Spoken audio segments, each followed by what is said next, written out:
दोनों का युद्ध हो गया।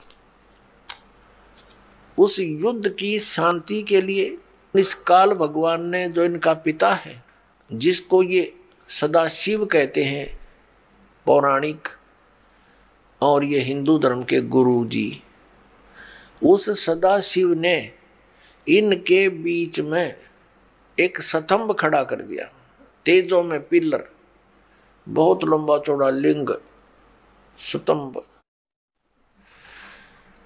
तो ये लड़ना तो भूल गए, उसके और छोर को खोजने में लग गए।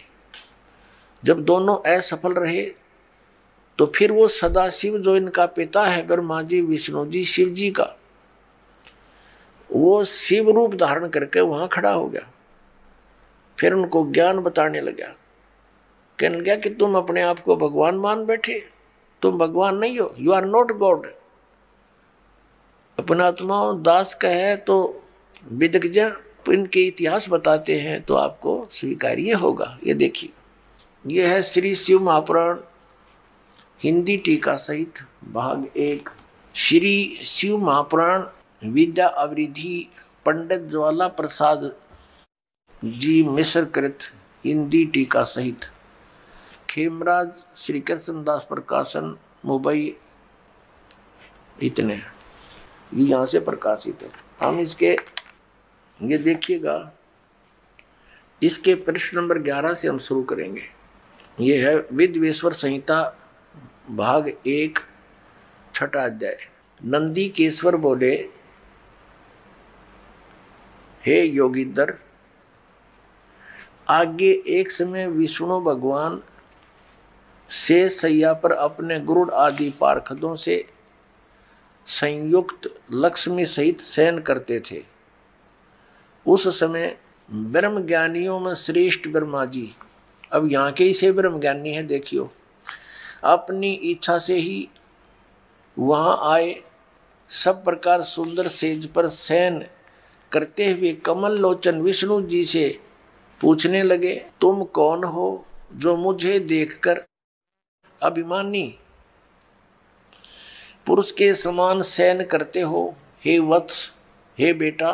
ब्रह्मा जी कह रहे हैं विष्णु जी को, हे वत्स, हे बेटा, उठो, देखो मैं तुम्हारा स्वामी आया हूं, तेरा मालिक आया हूं। आए हुए गुरु को देखकर जो अभिमान करता है, उस द्रोही मूड का प्रायश्चित होना उचित है। यह सुनकर विष्णु जी के अंतर में तो क्रोध हुआ, अंदर तो बड़ा गुस्सा आया, पर ऊपर तो शांत बने रहे, परंतु बाहर से शांत रहे और बोले, हे वत्स, हे बेटा, तुम्हारा मंगल हो, बैठो, इस आसन पर विराजमान हो। अब विष्णु जी कहे, उसने ब्रह्मा जी को कहा, जा बेटा बैठ जा। इस समय तुम्हारा नेत्र कुटिल और मुख वक्र यानी टेढ़ा क्यों हो रहा? गुस्से में हो रहा था ब्रह्मा जी। ब्रह्मा जी बोले, हे वत्स, हे बेटा विष्णु, तुमको समय के प्रभाव से अभिमान है। हे पुत्र, मैं तुम्हारा रक्षक और जगत का पिता मैं हूँ। विष्णु जी बोले, यह तो सब जगत मुझ में सचित है, तुम चोर के समान किस प्रकार अपना कहते हो? तुम मेरी नाभि कमल से उत्पन्न हुए हो, इससे मेरे पुत्र हो, मुझे पुत्र कहना सर्वथा व्यर्थ है। नंदीकेश्वर बोले, इस प्रकार ब्रह्मा विष्णु दोनों ही रजोगुण से मुग्ध होकर विवाद करने लगे। मैं श्रेष्ठ हूं, मैं स्वामी हूं, ऐसा कहकर एक दूसरे को मारने की इच्छा से युद्ध करने में उत्सुक हुए।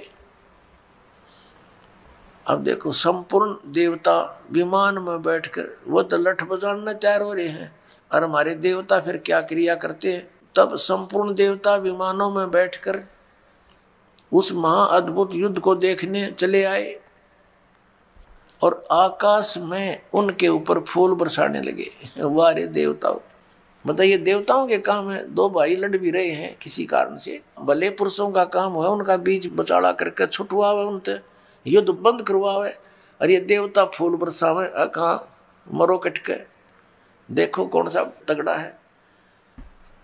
तो ये सारा एक काम बिगड़ा पड़ा पुण्यात्माओं इस तत्व ज्ञान के अभाव से। अब हम उस प्रसंग